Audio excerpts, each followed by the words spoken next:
Chapitre 4. Le miroir.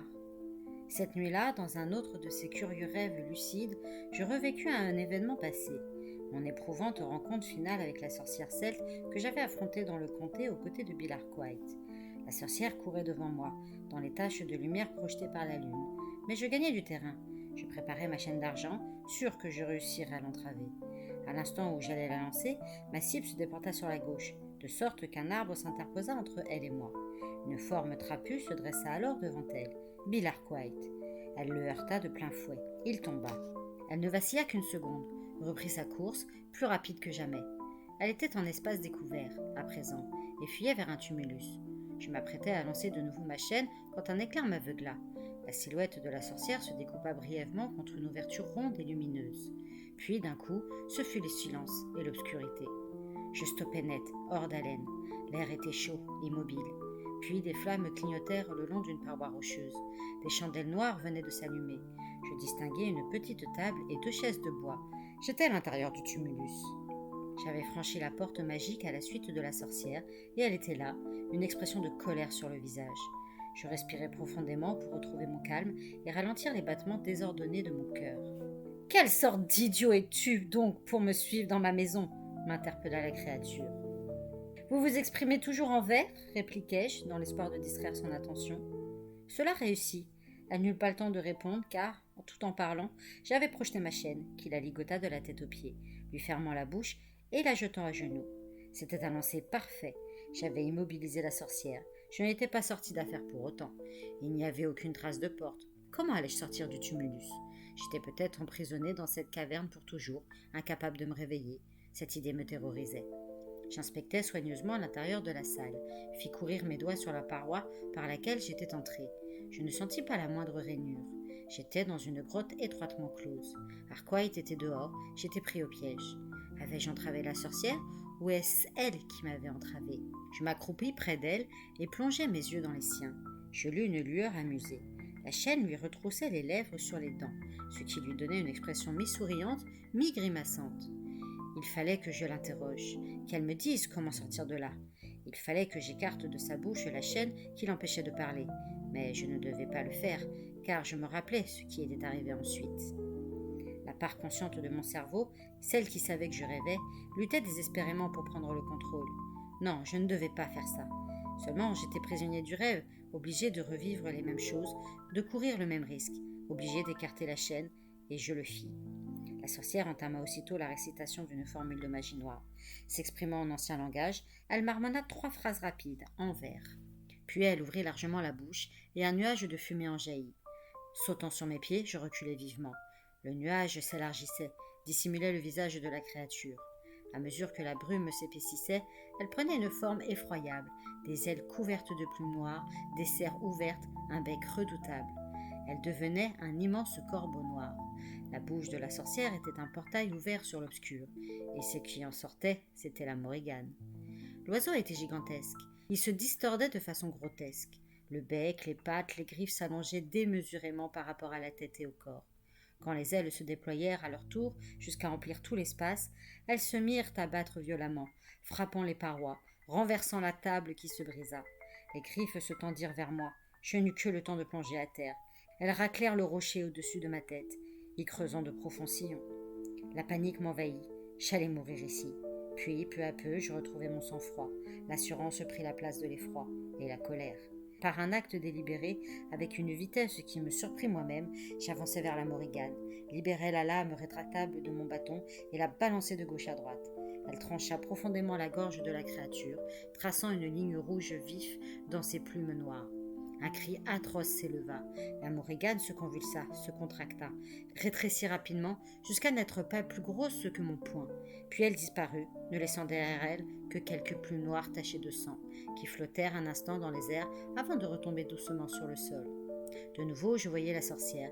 Elle secoua la tête, une expression de total ahurissement sur le visage. « C'est impossible !» gémit-elle. « Qui es-tu pour être capable d'une telle chose ?»« Mon nom est Tom Ward, » répondis-je. « Je suis apprenti épouvanteur, et ma tâche est de combattre l'obscur. » Elle eut un sourire sinistre. « Eh bien, tu as mené ton dernier combat, Tom Ward.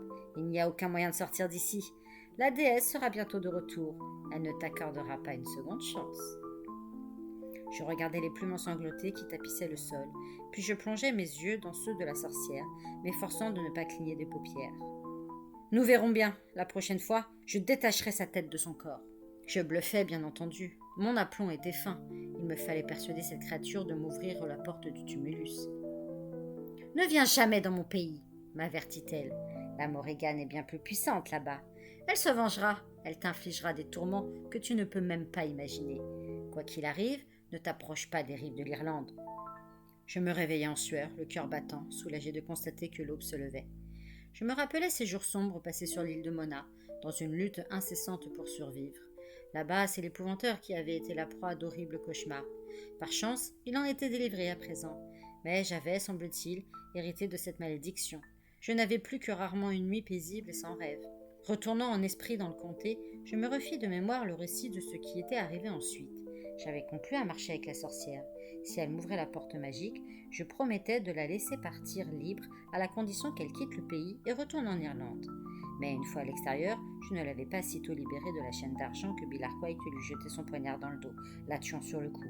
Puis il lui avait arraché le cœur pour le faire dévorer par sa chienne, s'assurant ainsi qu'elle ne reviendrait pas de la mort.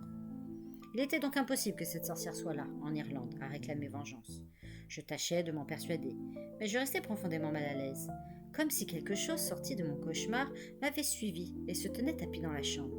Soudain, venu du coin le plus éloigné de la pièce, près de la porte, je perçus un léger bruit. Une souris? Un rat? Je prêtai l'oreille, mais je n'entendis plus rien. Je m'étais fait des idées. Puis cela recommença. C'étaient des pas, accompagnés d'un autre son qui m'emplit de terreur, le sifflement caractéristique du bois qui brûle. Je me rappelai aussitôt l'une de mes pires expériences depuis que j'étais l'apprenti de l'épouvanteur. Ce bruit annonçait l'approche du malin, dont les sabots fourchus roussissaient le plancher. À l'instant où je m'attendais à voir surgir le démon à côté de moi, les sifflements se turent, l'odeur de brûlé s'atténua.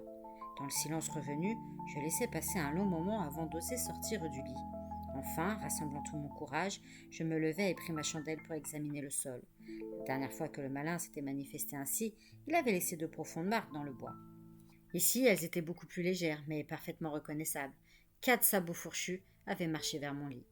Sans bruit, pour ne pas réveiller la maisonnée, j'allai chercher Alice et l'épouvanteur et les ramenai dans ma chambre. Mon maître se contenta de secouer la tête. Alice eut l'air épouvanté. « Pas de doute, petit, dit John Gregory. C'était bien le malin. Je croyais que cette fiole devait le tenir éloigné. Alice tendit la main. « Laisse-moi l'examiner de nouveau, Tom. » Je la lui donnai en expliquant à mon maître. Quand nous avons affronté le premier jaboteur, je suis tombée dessus. Elle est fêlée, mais Alice pense que ce n'est rien. Je n'en suis plus si sûre, dit-elle, la mine inquiète. Elle passa le doigt le long de la fêlure. Quand elle me la montra, elle portait une large tache de rouge. Ça fuit à peine, mais la fiole ne contient que 6 gouttes de sang. Sa capacité de tenir le malin à distance diminue lentement. Le temps joue contre nous. Elle n'avait pas besoin d'en dire davantage. À mesure que le pouvoir de la fiole s'affaiblirait, le malin s'approcherait de plus en plus et finirait par m'emporter vers l'obscur, détruisant Alice en même temps pour la punir de m'avoir aidé. Nous pensions avoir un large délai pour nous débarrasser du malin, dis-je à mon maître. Maintenant, cela devient urgent. La fiole peut perdre son efficacité d'un moment à l'autre. Je me tournai vers Alice. Si tu essayais encore une fois de contacter Grimalkin. Je vais faire de mon mieux, Tom. J'espère seulement qu'il ne lui est rien arrivé. L'épouvanteur ne fit aucun commentaire, mais son expression lugubre en disait long. De son point de vue, c'était une mauvaise chose. En nous plaçant sous la protection de la fiole de sang, nous étions complices de l'obscur, et la fiole n'était plus fiable. Sans l'aide de Grimalkin, le malin s'emparerait de moi, Alice, et même de l'épouvanteur s'il tentait de s'interposer. Mais en demandant l'aide de Grimalkin, nous utilisions l'obscur une fois de plus. Je savais qu'il se sentait piégé et compromis, et cela par ma faute. La nuit avait été froide, sans un souffle de vent, et quand nous partîmes vers le Kiri, une épaisse couche de givre blanchissait le sol. Les sommets enneigés scintillaient au loin, sous les premiers rayons du soleil. Cette nuit, Alice avait de nouveau utilisé un miroir pour contacter Grimalkin, en vain. « J'essayerai encore, Tom, assura-t-elle, mais j'ai peur si la fiole se brise. » L'épouvanteur, la tête tournée vers la fenêtre, regardait les chiens galoper à côté de la voiture. Il n'y avait rien de plus à dire, rien de plus à faire. Si Grimalkin ne répondait pas bientôt, notre sort serait scellé. La mort nous attendait, avec son éternité de tourments. Au bout d'une heure, nous fûmes rejoints par une petite troupe de cavaliers en armes, vêtus de tuniques vertes, venus nous escorter. Ils se placèrent de part et d'autre de la voiture, 2 à l'avant et 4 à l'arrière. Nous continuâmes vers l'est toute la journée. La route grimpait de plus en plus, et les montagnes se découpaient contre le ciel bleu pâle. « Voici Kenmare, où j'habite, dit Shay. On y est à l'abri des mages. Ils ne nous ont jamais attaqués jusqu'à présent. Ma maison est à l'ouest, à la lisière d'un bois. » La demeure de Shay se révéla être un élégant manoir bâti en E. Chaque aile comportait 2 étages. Les portes étaient massives, et des volets fermaient toutes les fenêtres du rez-de-chaussée. Un haut mur d'enceinte protégeait l'ensemble de toute attaque. On le franchissait par un portail en fer forgé, tout juste assez large pour laisser passer notre véhicule. Des gardes armés patrouillaient à l'intérieur et à l'extérieur. Shay se montra un hôte parfait, et le repas du soir fut excellent. « Eh bien, que pensez-vous de notre verte contrée » nous demanda-t-il. « Ça me rappelle le comté, d'où nous venons, dis-je. Il est tout aussi vert. » Son visage s'illumina. Ma réponse lui avait plu. « C'est un pays troublé, où vit un peuple fier et généreux, » ajouta-t-il. Néanmoins, l'entremonde n'est jamais bien loin. L'entremonde ? L'interrogea l'épouvanteur. Qu'entendez-vous par là ? C'est là que résident les héros morts d'Irlande, attendant une chance de se réincarner. Mon maître acquiesça d'un signe de tête, trop poli pour exprimer sa véritable pensée. Nous étions des invités et notre hôte se montrait fort accueillant. Par ces termes, sans doute Farrell Shay désignait-il l'obscur. Je ne connaissais rien aux héros irlandais, mais il était notoire que des sorcières mortes étaient revenues de l'obscur pour habiter de nouveau notre monde. Alice intervint, narquoise. « Nous, on n'a pas de héros, vivants ou morts dans le comté, rien que des épouvanteurs et leurs nigauds d'apprentis. » L'épouvanteur fronça les sourcils, mais je me contentais de sourire, je savais qu'elle me taquinait. S'adressant à Farrell Shay, mon maître demanda « Parlez-nous de vos héros.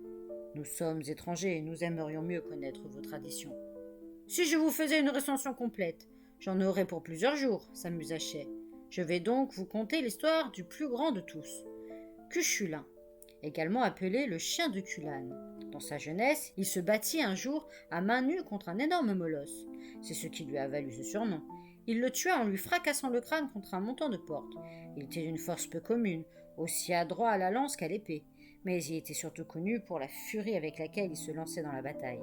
Ses muscles enflaient, l'un de ses yeux s'enfonçait sous l'arcade sourcilière tandis que l'autre saillait hors de son front. Certains prétendent qu'au combat, le sang lui sortait de la peau par tous les pores. Selon d'autres, il était simplement éclaboussé du sang de ceux qui l'avaient abattu.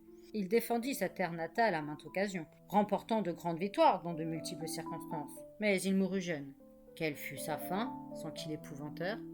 Des sorcières lancèrent sur lui une malédiction, qui lui dessécha l'épaule et le bras gauche. Sa force en fut réduite de moitié. Malgré son handicap, il continua de se battre, prenant la vie de nombreux adversaires. Son sort se décida lorsque la Morrigan, la déesse du massacre, se retourna contre lui. Elle l'avait aimé, et il avait repoussé ses avances. Elle se vengea, affaibli par un sortilège. Il fut mortellement blessé au ventre, et ses ennemis lui tranchèrent la tête. Il attend dans l'entremonde le moment de revenir pour sauver de nouveau l'Irlande. Nous achevâmes notre repas sans rien dire. Le récit de la mort de Cuchulain avait attristé notre hôte, et l'épouvanteur semblait perdu dans ses pensées. Pour ma part, l'allusion à la Morrigan m'avait mis mal à l'aise. Alice me lança un coup d'œil où la raillerie avait fait place à la peur. Elle savait quelle menace la déesse représentait pour moi. Enfin, l'épouvanteur brisa le silence. « Ce que vous dites de cet entremonde m'intrigue. Vos sorcières utilisent des portes magiques pour entrer dans ces anciennes sépultures que sont les tumulus. Sont-elles également capables de pénétrer dans l'entremonde ?»« Oui, et elles le font fréquemment, répondit Shay. On appelle aussi l'entremonde les collines creuses, et les tumulus en sont les portails. Mais les sorcières elles-mêmes n'y restent pas longtemps. C'est un lieu trop dangereux. Bien qu'on y trouve des refuges, les cides. Des yeux humains les prendraient pour des églises, alors que ce sont des forteresses capables de résister même à l'assaut d'un dieu. Mais le cide est un domaine réservé. Seuls les héros méritent d'y rentrer. N'importe qui d'autre serait détruit aussitôt, corps et âme. Ces mots firent ressurgir dans ma mémoire l'image de mon cauchemar récurrent. Poursuivi par la Morrigan, je fuyais vers un refuge qui ressemblait à une église. Était-ce un cide ? Mes rêves commençaient à prendre sens. M'enseignait-il des connaissances dont j'aurais besoin dans l'avenir ? Tel est le but ultime des mages, voyez-vous, reprit Shay. Ils espèrent obtenir de Pan assez de pouvoir pour prendre un jour le contrôle de l'entremonde. Il y a là des éléments qui les doteraient d'une puissance inimaginable. Quel genre d'éléments ? Demanda l'épouvanteur. Des sortilèges de magie noire ? Probablement, mais aussi des armes fabriquées par les dieux eux-mêmes, Un marteau de guerre forgé par Héphaïstos, le dieu forgeron, y serait caché. Lancé, il ne manque jamais sa cible et revient toujours dans la main de son maître. Dolan, le boucher, aimerait s'emparer d'une telle arme. L'épouvanteur remercia notre hôte pour toutes ces informations, et la conversation dévia vers le travail de la terre et l'arrachage de pommes de terre. Après 2 années difficiles où la maladie avait attaqué les plants, une mauvaise récolte entraînerait la famine. Je me sentis coupable d'avoir été aussi bien nourri depuis notre arrivée en Irlande, alors que les gens ici souffraient de la faim. Le voyage nous avait fatigués, et nous montâmes nous coucher de bonne heure. Alice occupait une chambre voisine de la mienne, pour rester sous la protection de la fiole de sang, tandis que l'épouvanteur était logé de l'autre côté du couloir. Je commençais à me déshabiller quand je perçus un murmure de voix. J'entr'ouvris ma porte et regardai au dehors. Il n'y avait personne. Je franchis le seuil. Le murmure reprit. Ça venait de la chambre d'Alice. À qui parlait-elle? Je m'appuyai contre le battant pour mieux écouter. C'était bien la voix d'Alice, mais je n'entendais pas d'autre. Elle semblait psalmodier plutôt que de tenir une conversation. J'ouvris la porte et, pénétrant dans la pièce, sur la pointe des pieds, la refermai sans bruit derrière moi. Alice était assise devant le miroir d'une table de toilette, le regard fixé sur la surface de verre. Près d'elle brûlait une chandelle. Cessant de chantonner, elle se mit à articuler quelque chose en silence. Certaines sorcières écrivent sur les miroirs, d'autres utilisent l'art de lire sur les lèvres. Alice tentait sûrement de contacter Grimalkin. Mon cœur s'accéléra quand un autre visage remplaça celui d'Alice dans le miroir. Un visage de femme. Dès que je me fus un peu avancée, je reconnus avec soulagement Grimalkin. Alice avait enfin établi le contact. Une bouffée d'espoir me gonfla la poitrine. Je quittai la pièce en refermant silencieusement la porte derrière moi. De retour dans ma chambre, je m'assis sur une chaise et attendis. J'étais sûre qu'Alice viendrait bientôt me rapporter leur conversation. Je me redressai soudain avec sursaut. Je m'étais endormie. La nuit était noire et ma chandelle avait presque entièrement brûlé. Cela m'étonna qu'Alice ne fût pas venue. Peut-être s'était-elle endormie, elle aussi. Nous avions voyagé pendant 2 jours et nous étions tous deux épuisés. Je me déshabillai donc et me mis au lit. Un coup léger à ma porte me réveilla. Je m'assis. Le soleil passait à travers les rideaux. La porte s'entr'ouvrit et Alice apparut souriante. « Encore au lit, paresseux? On va être en retard au petit déjeuner. Je les entends déjà bavarder. Tu sens cette odeur de bacon ?» Je lui rendis son sourire. « Je te retrouve en bas. » Ce n'est qu'une fois Alice partie, alors que je commençais à m'habiller, que je m'étonnais. Elle n'avait fait aucune allusion à Grimalkin. C'est trop important pour qu'elle repousse le moment de m'en parler. Avais-je rêvé la scène du miroir? Mais mon maître m'avait enseigné l'art de distinguer le rêve de la réalité. Face aux sorcières et aux autres créatures de l'obscur, un épouvanteur doit savoir où il en est. Non, ce n'avait pas été un rêve. Je descendis à la salle à manger et attaquai une belle portion de saucisse et de bacon, pendant que mon maître interrogeait de nouveau notre hôte sur nos ennemis, les mages caprins. Je n'écoutais leur conversation que d'une oreille. J'avais hâte d'être seule avec Alice pour pouvoir la questionner. Grimalkin allait-elle enfin nous rejoindre? Serait-elle là avant que nous perdions la protection de la fiole de sang? Pourquoi Alice n'avait-elle rien dit à l'épouvanteur? Je ne m'explique pas son comportement, et cela me tourmentait. « J'ai envie de prendre l'air, dis-je en me levant. Je vais faire un tour avec les chiens, ils ont besoin d'exercice eux aussi. Je viens avec toi, s'écria Alice. C'était ce que j'attendais. Elle ne pouvait rester loin de moi et de la fiole de sang. Ne vous éloignez pas trop de la maison, nous conseilla Shay. On est à l'abri à Kenmare. Cependant, même si des gardes surveillent tout ce qui vient de la ville, les alentours ne sont pas sûrs. Nos ennemis ont certainement un œil sur nous. Oui, sois prudent, petit, enchérit l'épouvanteur. Nous connaissons mal ce pays et les dangers qui nous guettent. J'acquiesçai et quittai la salle en compagnie d'Alice. Après être passé par les chenilles pour prendre griffes, sang et os, nous franchîmes bientôt le portail. Nous suivîmes à grands pas un chemin qui descendait. C'est une belle matinée ensoleillée, comme on ne pouvait en espérer de meilleur en cette fin d'hiver. Les chiens couraient en tête, flairaient toutes les odeurs et aboyaient joyeusement. Surveillant d'un œil toute approche intempestive, nous entrâmes dans un petit bois où le sol était encore couvert de gelée blanche. Je m'arrêtai sous les branches dénudées d'un sycomore et j'en vins directement au point qui m'intéressait. « Je t'ai entendu chanter devant ton miroir cette nuit, Alice. Je suis entrée dans ta chambre et j'ai vu que tu contactais Grimalkin. Pourquoi ne m'as-tu rien dit? Elle est en route ?» Je m'étais cependant efforcée de dissimuler mon irritation. Alice parut déconcertée. Elle se mordit à la lèvre. « Désolée, Tom. J'ai pensé qu'il fallait mieux attendre pour t'en parler. Je n'ai pas de bonnes nouvelles. »« Quoi, elle ne va pas venir ?»« Si, elle viendra, mais pas tout de suite. Des troupes ennemies ont envahi Pendle et tenté de détruire les clans de sorcières. Au début, ça s'est bien passé pour eux, Ils ont brûlé quelques maisons et tué un certain nombre de sorcières. Au crépuscule, les clans se sont unis pour faire monter un épais brouillard. Ils ont poussé les hommes terrifiés vers la combe aux sorcières, où la plupart ont trouvé la mort. Les sorcières ont bien festoyer cette nuit-là. Néanmoins, ça n'a pas suffi aux Malkines. Elles ont envoyé Grimalkin aux trousses du commandant en chef, qui s'était réfugié au château de Caster. Grimalkin a escaladé les remparts à minuit et l'a tué dans son lit. Elle lui a pris ses pouces et a écrit une malédiction sur les murs de sa chambre avec son sang. Cette nouvelle me fit frissonner. La tueuse des Malkines était impitoyable et pouvait faire preuve d'une extrême cruauté quand la situation l'exigeait. Mieux valait ne pas être son ennemi. Après cela, sa tête a été mise à prix et tous les soldats au nord de Princeton sont maintenant à sa recherche, poursuivit Alice. Elle espère gagner l'Écosse et de là prendre un bateau pour l'Irlande. Ça ne m'explique toujours pas pourquoi tu ne m'as rien dit. Pardon, Tom, j'ai pensé qu'il valait mieux garder les mauvaises nouvelles pour plus tard. Elles ne sont pas si mauvaises. Grimalkin est libre, et même si elle a pris du retard, elle est en route. Alice contempla le bout de ses souliers pointus. Il y a autre chose, Tom. Je ne peux pas te le cacher plus longtemps.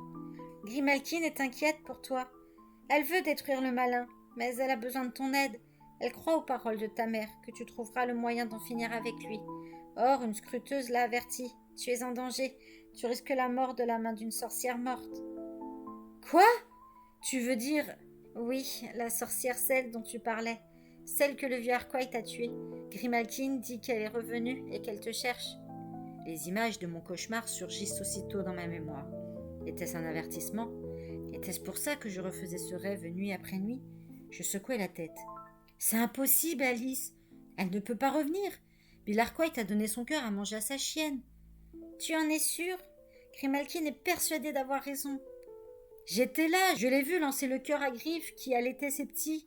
Une sorcière qui a été pendue peut revenir une fois morte. Il n'y a que deux façons de s'assurer qu'on ne la reverra pas. La brûler ou lui arracher le cœur et le manger. Voilà pourquoi Bill Arquite donnait toujours le cœur des sorcières d'eau à ses chiens. La méthode avait fait ses preuves. Cette sorcière n'avait aucune possibilité de retour. Te souviens-tu du rêve que je t'ai raconté, Alice ? Elle hocha la tête. Eh bien, je refais ce cauchemar toutes les nuits. Le corbeau, la chapelle où je peux trouver refuge, puis l'oiseau qui se change en femme. Pas de doute, c'est la Morrigan.